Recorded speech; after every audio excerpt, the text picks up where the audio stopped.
La muerte de él fue rápida, limpia, sin escándalos, sin demasiadas preguntas, de ese tipo que la mayoría acepta como algo natural, porque nadie quiere imaginar que un anciano, al final de su vida, pudo haber sido empujado hacia ese final por alguien que llegó diciendo que era cuidadora.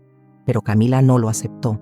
Fue la única que no tragó la historia, la única que no vio normal que su padre dejara de responder los mensajes, la única que sospechó cuando menos de un mes después de la llegada de esa cuidadora, su padre murió, y la única que al abrir el cajón de los documentos encontró una carpeta perfectamente organizada, con una escritura de donación registrada en notaría y el nombre de la cuidadora como nueva propietaria de la casa donde Camila creció, donde dio sus primeros pasos, donde pasó noches enteras cuidando al padre cuando tuvo el ACV, la casa que él, con todas las letras, decía que algún día sería suya, pero no fue así.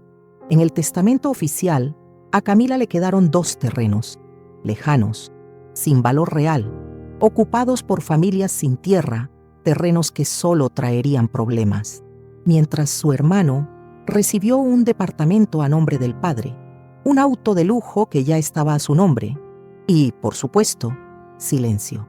Todo lo demás quedó en manos de la cuidadora. Fue en ese punto que yo aparecí. Camila me buscó al día siguiente del velorio. No estaba de luto, estaba en guerra. Entró a mi oficina con los ojos demasiado abiertos, como quien no durmió en toda la noche. Traía una copia del testamento, junto con algunos papeles rayados que parecían más un grito de auxilio que un expediente. No me pidió justicia, me pidió respuestas.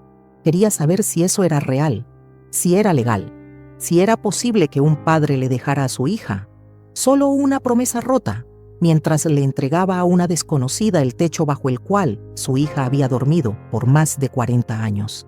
Camila dijo que su padre era duro, sí, testarudo, lleno de manías y frases cortantes, pero que siempre había sido claro con respecto a la casa. Era para ella. Siempre le decía que cuando muriera, ella no tendría que preocuparse por nada. Y ahora tenía que pedir permiso para entrar. Dijo que ya no sabía en quién confiar, que su hermano apareció en el velorio, lloró 2 lágrimas falsas y se fue sin siquiera preguntarle si necesitaba ayuda. Estaba distante, frío, había desaparecido en los últimos meses y de repente, ahí estaba, demasiado tranquilo, con respuestas demasiado ensayadas. Le pregunté quién había contratado a la cuidadora. Ella dudó y me dijo que fue recomendación de su hermano, y en ese momento, algo dentro de mí se encendió, porque en historias como esta, nadie entra por casualidad y casi nadie actúa solo. Camila me contó que antes de esa mujer, su padre se negaba a recibir ayuda, que ya lo habían intentado antes, pero él las echaba, gritaba, amenazaba, decía que no era un inválido, que no necesitaba a ninguna mujer cocinándole. Y de repente, esa mujer apareció, dulce, sonriente, paciente.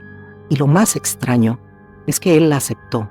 A los 2 días, ya vivía en la casa, dormía en la habitación de huéspedes, hacía las compras, organizaba los medicamentos, respondía a los mensajes.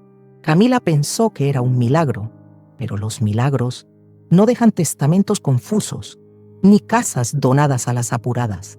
En las semanas siguientes a la llegada de la cuidadora, su padre dejó de contestar llamadas, luego mensajes, y finalmente desapareció por completo. La cuidadora decía que él estaba cansado, que dormía todo el día, que tenía una gripe fuerte y que el médico recomendaba que no recibiera visitas. Camila insistió, fue hasta la casa, golpeó, llamó, pero nadie abrió la puerta. Cuando su padre murió, todo ya estaba listo. La cuidadora ya había separado su ropa. El testamento estaba en un sobre.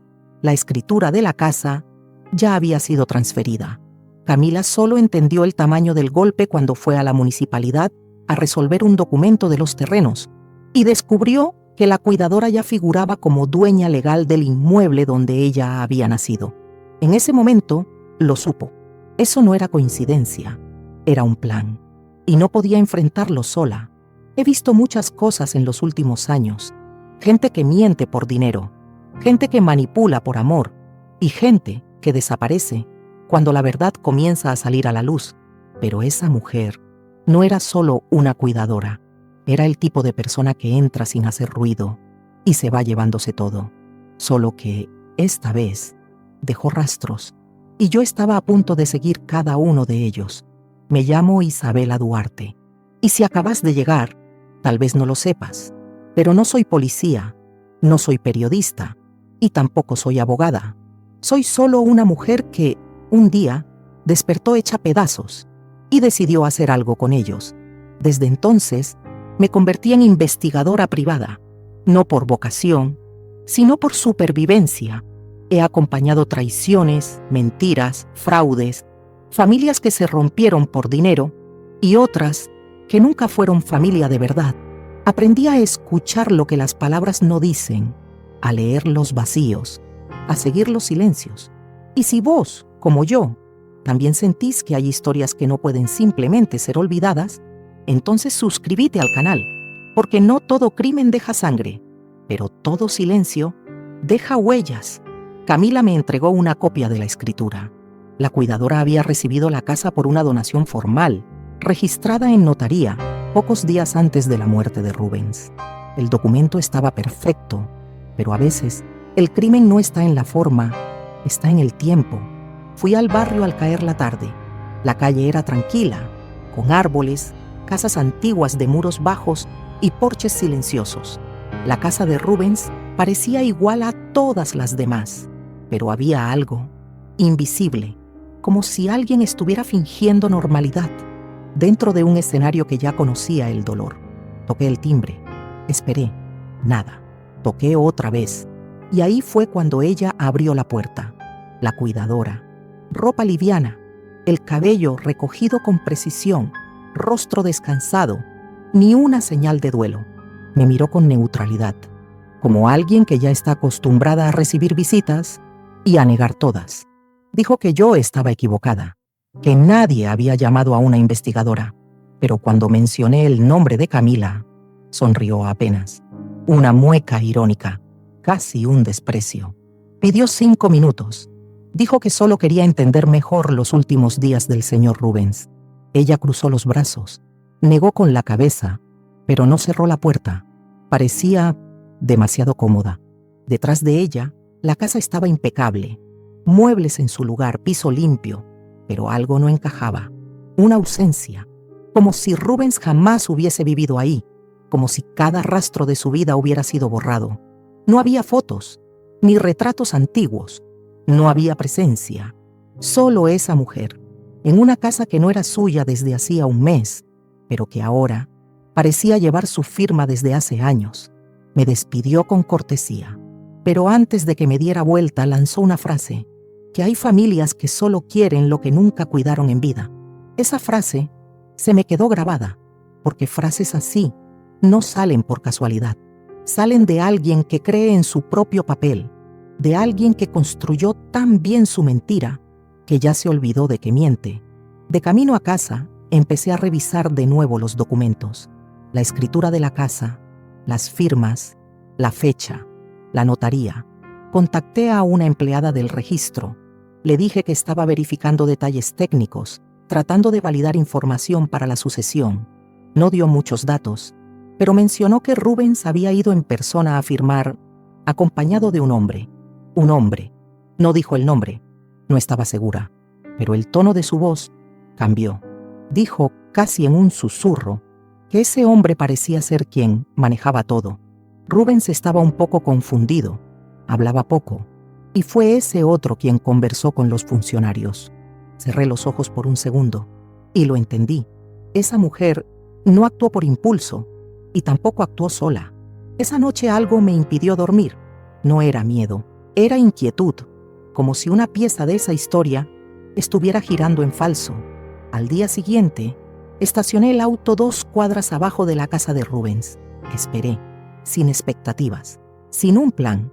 Solo esperaba que ella saliera, y salió, sola, con una bolsa pequeña al hombro, el cabello recogido igual que el día anterior, y una expresión demasiado tranquila para alguien que acababa de enterrar al anciano que supuestamente cuidaba. Caminaba como quien conoce el camino. Cortó por calles internas, entró a una farmacia, compró algo rápido y después siguió hasta un edificio discreto, 3 pisos, sin portero, sin cámaras visibles. Se detuvo frente al portón, sacó una llave de la cartera, abrió, entró, no tocó timbre, no esperó que nadie le abriera, no miró hacia atrás, como alguien que ya vive ahí, o al menos que tiene un lugar reservado. Anoté la dirección, volví al auto y me quedé ahí por 20 minutos más, mirando la fachada de un edificio que, hasta esa mañana, nunca había notado, pero ahora era parte de la historia. Y yo iba a descubrir por qué. Esa noche repasé mentalmente cada paso de la cuidadora, cada gesto, cada movimiento, y fue entonces cuando algo me golpeó de lleno: la rapidez, la facilidad con la que había entrado en la vida de ese hombre y la ligereza con la que salió, llevándose todo. Nadie entra a la casa de un desconocido, se gana la confianza de un viejo terco en 2 días y sale con una escritura firmada, sin saber exactamente lo que está haciendo. Eso no era casualidad, era método. Empecé a escarbar en el pasado de la cuidadora: nombre, documentos, número de identificación, direcciones, empresas, procesos, pero no había casi nada. Ninguna red social, ninguna foto con familia. Parecía existir, solo en papel, y aún en el papel era poco. Un nombre común, sin vínculos, sin hijos, y, aún así, con la soltura de alguien que ya sabía dónde pisar. Entonces se me ocurrió una idea. Cambié el enfoque de la búsqueda y empecé a buscar casos similares por internet. Y fue en un sitio público donde encontré la primera grieta. Una noticia de 2021, mal redactada, de un diario barrial. Hablaba sobre la muerte de un señor llamado Octavio Monteiro, 84 años, jubilado, vecino de la zona oeste de la ciudad. La nota sería irrelevante si no fuera por el último párrafo. Según la cuidadora, que prefirió no identificarse, el señor Octavio falleció en su casa por causas naturales. Había donado parte de sus bienes semanas antes de morir. Donado. Esa palabra me tiró del pecho como un anzuelo. Verifiqué la fecha del fallecimiento, 19 de noviembre. Fui al registro de la zona y ahí estaba una escritura de donación firmada por Octavio Monteiro a favor de una mujer con el mismo nombre que la cuidadora de Rubens. No era coincidencia, era patrón. Octavio había hecho la donación pocos días antes de morir. Había dejado un pequeño departamento y una pensión vitalicia. La familia trató de impugnar, pero perdió. Faltaban pruebas. Lo más curioso es que en ese proceso apareció un nombre entre los registros del notariado como testigo informal, alguien que acompañó la firma, que garantizó la plena conciencia del anciano y se fue antes de que llamaran a la policía. El nombre era Daniel, sin apellido, sin más datos, pero suficiente para ponerme en alerta, porque cuando el mismo patrón aparece 2 veces, no es casualidad, es rastro, y en ese instante lo supe. Rubens no fue el primero, y si yo no cavaba más hondo, tampoco sería el último. Cerré el caso del señor Octavio Monteiro, pero la historia se me quedó pegada, como el polvo viejo que nadie quiere tocar. La forma en que murió, la cercanía con la cuidadora, la donación hecha a las apuradas, y ahora ese nombre suelto, Daniel, no era suficiente. Aún faltaba, pero alcanzaba para encender una inquietud, de esas que ya aprendí a no ignorar, porque cuando algo se repite demasiado, es porque fue entrenado. Volví al nombre de la cuidadora, y esta vez fui más a fondo. Busqué en bases de datos de vínculos informales, donde a veces aparecen declaraciones antiguas de trabajo autónomo, y encontré un formulario rellenado a mano, con fecha de 2020 y el nombre de ella. Actividad declarada. Acompañante de ancianos en una clínica de reposo que cerró sus puertas pocos meses después. La clínica se llamaba San Vital. Revisando archivos digitales, encontré una nota perdida sobre el fallecimiento de un paciente llamado Vicente dos Santos. 81 años, solo, sin herederos directos. Días antes de morir, Vicente había hecho una donación ante notario a una mujer con el mismo nombre de la cuidadora de Rubens. Una casa sencilla, una cuenta bancaria, transferencia registrada. Nada de eso era delito, pero todo sonaba demasiado familiar. Y entonces, una coincidencia me frenó en seco. La cuidadora había dejado una dirección de contacto en un antiguo registro de la clínica. Era el mismo edificio al que la vi entrar esa tarde, el mismo número, el mismo piso. Busqué registros de residencia de ese lugar. No encontré nada formal, pero en un sitio de entregas descubrí un historial de comentarios con esa misma dirección, todos a nombre de un hombre, Daniel, sin apellido, sin foto. Era poco, pero por segunda vez, ese nombre aparecía atado a ella, en el mismo edificio, con el mismo patrón. Volví a ver a Camila, con cuidado. Le mostré lo que había descubierto, le expliqué el patrón, le hablé de la clínica, de la donación, de la dirección y, al final, del nombre. Ella se quedó callada. El silencio duró más de lo necesario para mostrar el impacto. Y entonces, sin mirarme del todo, dijo: «Qué curioso, el nombre de mi hermano también es Daniel». Sonrió, como quien intenta encontrar fuerza en su propia incredulidad, y agregó: «Pero debe ser solo una coincidencia. Él jamás haría algo así». Coincidencia. Esa palabra se me quedó rebotando en el pecho, como un eco amargo, porque siempre es así. Lo que más duele no es la duda, es la posibilidad. Ese día no dije nada, solo observé, tomé nota mental y me fui en silencio. Pero ahí, sola en el auto, con los dedos tensos en el volante, lo supe. Era hora de empezar a investigar a Daniel, aunque nadie tuviera el valor de decir su nombre completo en voz alta, aunque, en el fondo, Camila ya lo supiera también. Empecé por los registros públicos. Nada ilegal, nada confidencial, solo lo que cualquiera, con suficiente determinación, podría encontrar.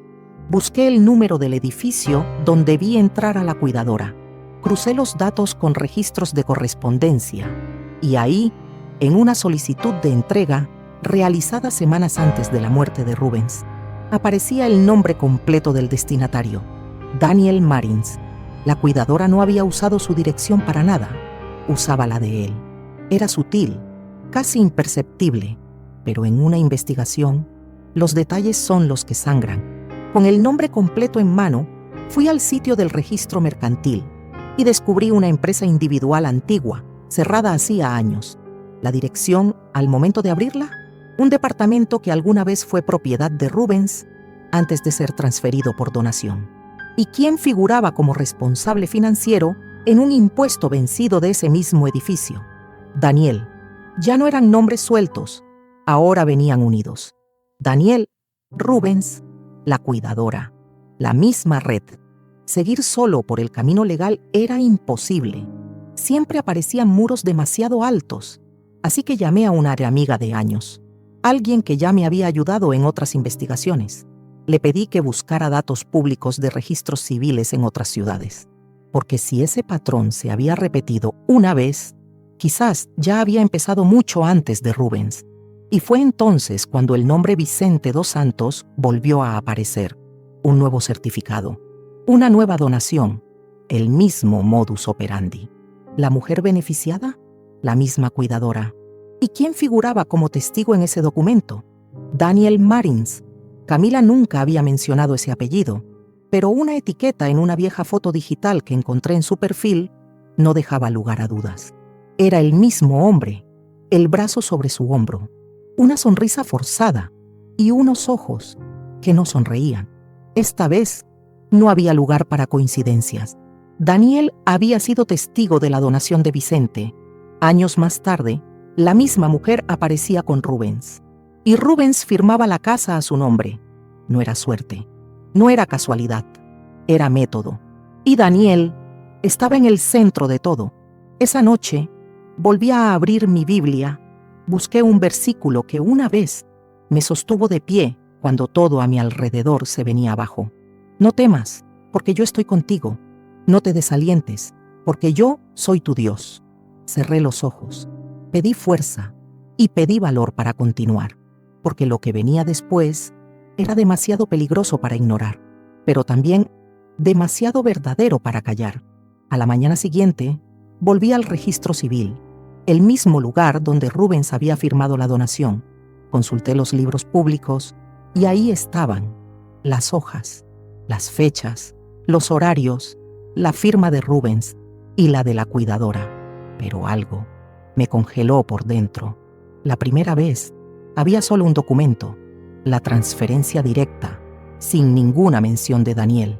Pero ahora, una hoja nueva, colocada en el medio, con un sello reciente, reconocimiento de firma, realizado el mismo día de la donación. Era un poder notarial. Rubens autorizaba a un representante legal para resolver asuntos relacionados con propiedades. ¿El nombre del apoderado? Daniel Marins. Mi cuerpo se heló. Eso no estaba ahí antes, y lo sabía. Con cada célula de mi cuerpo, llamé a una empleada. Fingí interés técnico. Le dije que estaba aprendiendo sobre registros, sobre la estructura de las carpetas, sobre movimientos internos. Ella sonrió, amable, habló con naturalidad y soltó, sin saber lo que estaba diciendo. A veces algunos papeles se extravían, ¿no? Pero luego aparecen. Ya sabes cómo es. Sí, yo sabía exactamente cómo era. Alguien había sacado ese documento y ahora lo había vuelto a colocar, porque creyó que nadie regresaría a revisar, pero yo sí regresé. Y eso era prueba. Volví al edificio, ese donde vi entrar a la cuidadora. Estacioné a 2 cuadras y esperé 3 horas. Ningún movimiento. Estuve a punto de irme, pero entonces ella apareció. Bolsa de mercado en la mano, paso tranquilo, cabello recogido exactamente igual, la misma calma ensayada. Pero antes de entrar al edificio, se detuvo. Miró a ambos lados, no como alguien que tiene miedo, sino como alguien que ya fue seguida, como quien sabe que está siendo observada, y aprendió a vivir con eso. Subió, y yo seguí allí. 20 minutos después, un hombre bajó. Camiseta negra, gafas oscuras, barba rala. Paso demasiado seguro para alguien que se esconde. Pero la mirada era él, Daniel Marins, el mismo de la foto con Camila, el mismo que apareció en el caso de Vicente, el mismo que firmaba como apoderado de Rubens. Caminaba como quien conoce esa calle desde niño, pero llevaba en el rostro el peso de quien ya no puede fallar, de quien sabe que, si lo atrapan, no hay regreso. Pasó a mi lado. No me vio, pero yo lo vi todo. Registré sus pasos, el tiempo, la dirección.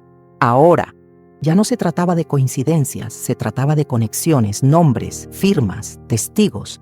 Y si hasta ese momento aún quedaban dudas, esa noche empezaron a morir. Hay verdades que duelen más que cualquier mentira, y hay heridas que solo se abren cuando enfrentamos a quien las causó. Camila me llamó, no dudó.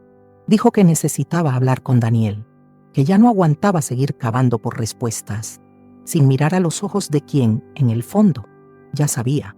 Le pedí que esperara, pero ya estaba en el coche. Me envió la dirección, el mismo edificio que yo venía observando desde hacía días, y dijo, si lo niega todo es porque ya no queda nada. Subió sola. Yo llegué unos 10 minutos después, pero me quedé en la cuadra de abajo, a lo lejos, con los ojos cerrados, rezando para que él tuviera un poco de humanidad, o al menos miedo. Unos 15 minutos después, me encontré con Camila. Me lo contó todo, sentada en el asiento del copiloto, con las manos temblando, y el alma hecha trizas. Él la recibió como si fuera un día cualquiera, pero sus ojos lo delataban.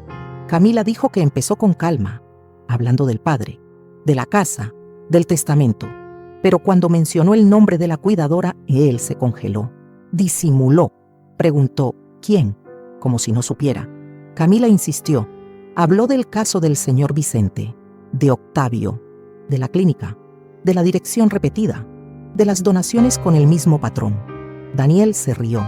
Una risa corta, seca, de esas que no buscan convencer, solo desestabilizar. Lo negó todo. Dijo que ella estaba viendo cosas donde no las había, que eso era trauma mal resuelto, dolor mal trabajado, falta de duelo. Pero la mentira más cruel fue cuando dijo que estaba tratando de proteger al padre, que solo había ayudado con los papeles porque Rubén se lo pidió. Camila se paralizó. Dijo que lo miró a los ojos y ya no vio nada, ninguna culpa, ningún miedo, ninguna sombra del hermano que ella había amado. Lo confrontó. Le preguntó quién era en realidad esa mujer.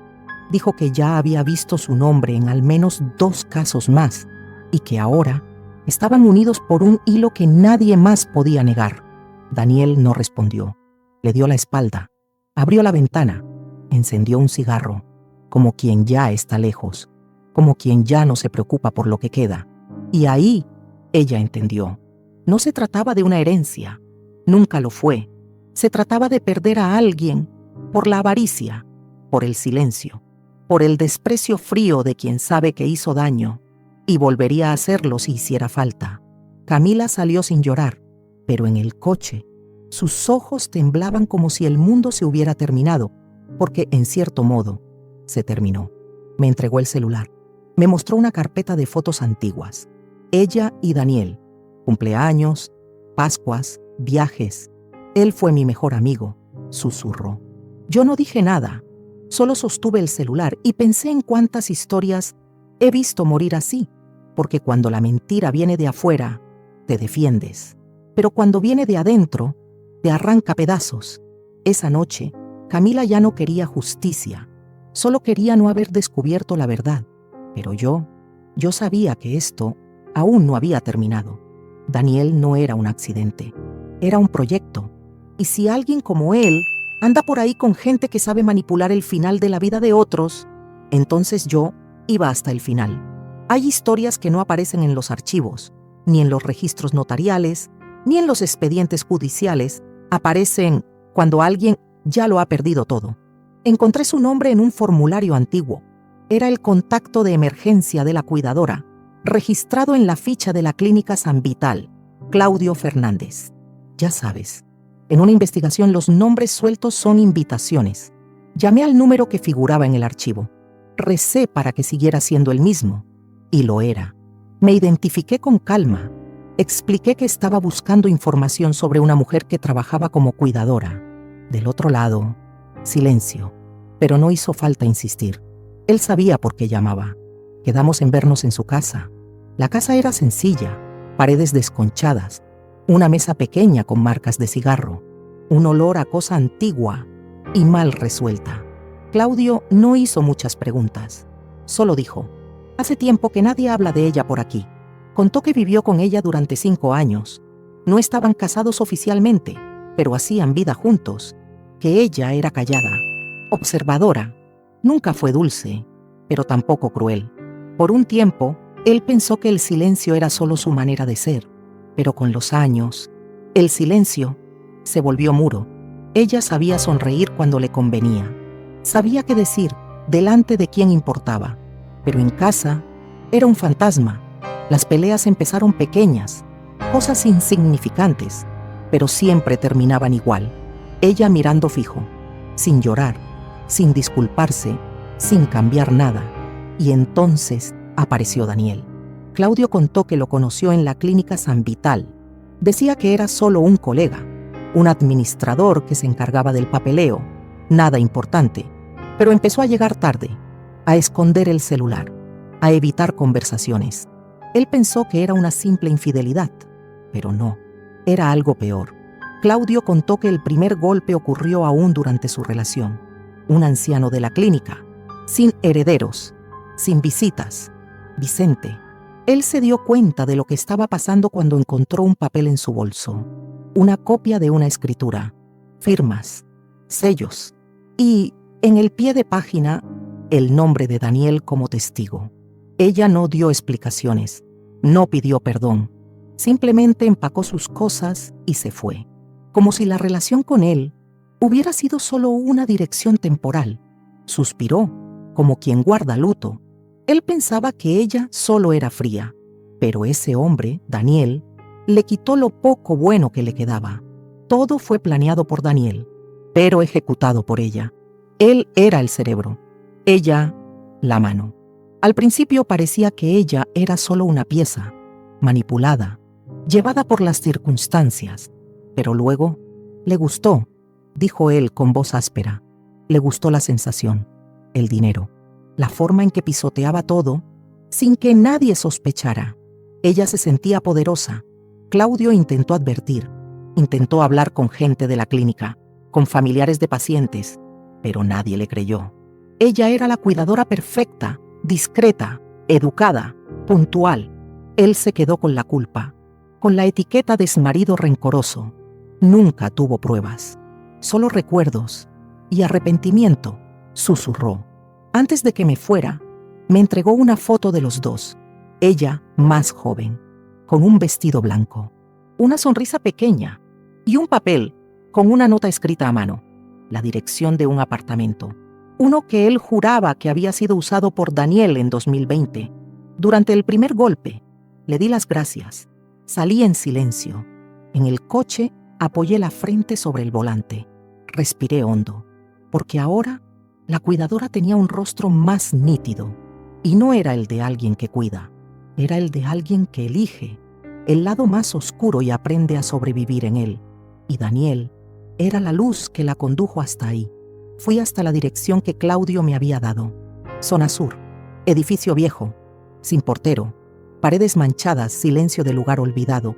Esperé a que alguien saliera. Entré como si viviera allí. Subí despacio. Tercer piso, puerta 307. Cerré los ojos por un segundo y toqué. Nada. Toqué el timbre del vecino. Me atendió una señora mayor. Le dije que estaba haciendo un relevamiento de propiedades antiguas. Ella sonrió, con desconfianza, pero decidió ayudarme. Dijo que ese apartamento había estado vacío durante muchos años, pero que, en los últimos días, había escuchado ruidos. Casi no salía de casa, así que no sabía si era el antiguo inquilino. Le pregunté por ese inquilino. La descripción coincidía con Daniel. Le agradecí por la información y me quedé varios minutos caminando por el pasillo, pensando qué hacer. Fue entonces que escuché algo caer. El sonido venía del apartamento 307. Toqué otra vez y escuché un quejido. Una vez más, crucé los límites de la legalidad. Abrí la cerradura con un pasador. La puerta se abrió y el mundo se convirtió en algo que aún no sabía nombrar. El olor fue lo primero. Humedad. En el pequeño pasillo a la derecha, un cuerpo. Me acerqué. Estaba vivo. Respiración débil, rostro hundido, manos temblorosas. Era Rubens, el padre de Camila. No muerto, no enterrado, no velado. Vivo, delgado, confuso, dopado. Vestido con ropa vieja. Ojos entrecerrados. Ojos que intentaban reconocer el mundo, pero solo veían manchas. Lo llamé, en voz baja, casi en un susurro. Parpadeó, pero no habló. Solo respiraba con dificultad. Preferí no tocarlo. Tenía miedo de lastimarlo. Le pedí que se quedara tranquilo y llamé a emergencias. Me quedé a su lado todo el tiempo esperando la ambulancia, pero había alguien más que debía saberlo. Camila. Prefería decírselo en persona, pero la situación era urgente. La llamé y le conté que su padre estaba vivo. Se quedó en completo silencio. Era demasiado absurdo. Le di la dirección y le pedí que viniera de inmediato. Camila llegó junto con la ambulancia. Me miró, con los ojos abiertos de par en par, buscando palabras. Yo tampoco sabía qué decir. Solo asentí con la cabeza. Ella acompañó a su padre al hospital y yo me quedé para intentar entender qué acababa de pasar. Empecé a explorar el apartamento. Sobre la mesita, frascos de medicamentos controlados, etiqueta negra, recetas médicas. Fecha reciente. En un rincón del cuarto una caja de cartón. Dentro papeles, documentos. Y entre ellos una carpeta. La abrí. Allí estaban otros nombres, otros ancianos, hojas de cálculo, direcciones, fechas, anotaciones hechas a mano, clasificaciones como sin herederos, patrimonio medio, sin contacto con hijos. Tenían una lista, un plan, una secuencia. Rubens no era el último, era solo el medio. Y lo siguiente Ya estaban seleccionados. En el fondo de la carpeta, copias de documentos. Algunos con firmas ya puestas, otros con espacios en blanco, como si solo faltara un detalle: la muerte. Pero no era muerte. Era borrado, aislamiento, silencio, un patrón en marcha. Le mandé un mensaje a Camila. Es mucho más grande de lo que imaginamos. No llames a la policía aún. Ellos fueron demasiado lejos y ahora es mi turno. Ya tenía las piezas, pero ahora necesitaba armar el tablero correcto. No podía exponer todo de cualquier manera. Ellos eran experimentados, discretos, calculadores. Si sospechaban que los estábamos rodeando, desaparecerían. Reuní todo lo que tenía: las copias de los documentos, las firmas repetidas, las fechas cruzadas, la carpeta con la lista de las próximas víctimas, las recetas médicas con nombres falsos y la imagen de Rubens vivo. Era suficiente, pero no era infalible. No era a prueba de fuga. Llamé a alguien que ya me había ayudado antes, mi único vínculo con la policía en quien aún confiaba. Una comisaria, una vieja conocida, alguien que entendía que no toda verdad entra en un expediente, pero igual necesita ser dicha. Nos encontramos en un lugar neutral. Le entregué las pruebas, le conté lo que había descubierto y le pedí una sola cosa: tiempo. No quería un operativo improvisado, quería que los atraparan, con todo. Mientras tanto, Camila seguía en el hospital con su padre. Rubens aún no hablaba con claridad, pero reconocía el nombre de su hija. Le apretaba la mano con fuerza y lloraba, como quien regresa del abismo. Camila me mandaba mensajes breves, palabras entrecortadas, como si aún no pudiera creerlo. Mientras tanto, la comisaria armaba el plan: un monitoreo silencioso, teléfonos, movimientos bancarios, registros de entradas y salidas. Sabíamos que estaban por actuar otra vez. La lista en la carpeta no mentía. Al final de la semana, Daniel retiró una suma alta en efectivo y la cuidadora compró un pasaje en autobús hacia otra ciudad. Un nuevo nombre, un nuevo destino, pero esta vez no llegaron a tiempo. Fueron interceptados en 2 puntos distintos, a 2 horarios coordinados, sin gritos, sin escenas, solo esposas, y el peso de una historia que por poco no terminó peor. Durante el interrogatorio intentaron negar. Dijeron que Rubens había sido rescatado tras un derrame, que la donación era legítima, que él mismo pidió aislarse, pero los documentos de la carpeta, los medicamentos, la firma falsificada y el cuerpo frágil de ese hombre decían otra cosa. Las palabras pueden mentir, pero el silencio de Rubens gritaba. La prensa intentó cubrir el caso, pero no hubo espectáculo ni focos.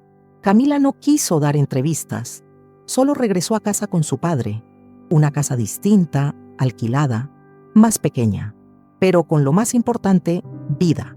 En cuanto a mí, entregué todo. Cerré los archivos y dejé que el sistema hiciera lo suyo, pero me llevé conmigo algo que ningún informe puede describir: la mirada de Camila el día que volvió a ver a su padre. No era solo alivio, era el final de un dolor, de ese tipo de dolor que destruye por dentro, aunque nadie lo vea.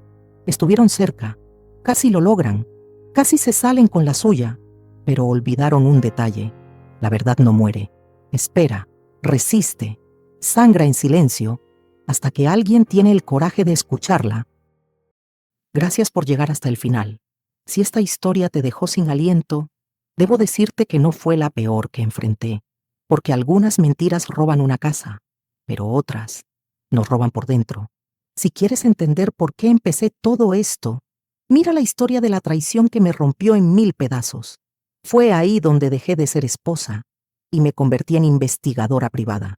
Y si quieres ver hasta dónde puede engañarnos el corazón, conoce el caso de la niña desaparecida, la investigación que me hizo sospechar del padre y enamorarme del hombre equivocado, porque la verdad a veces libera, pero otras nos condena para siempre.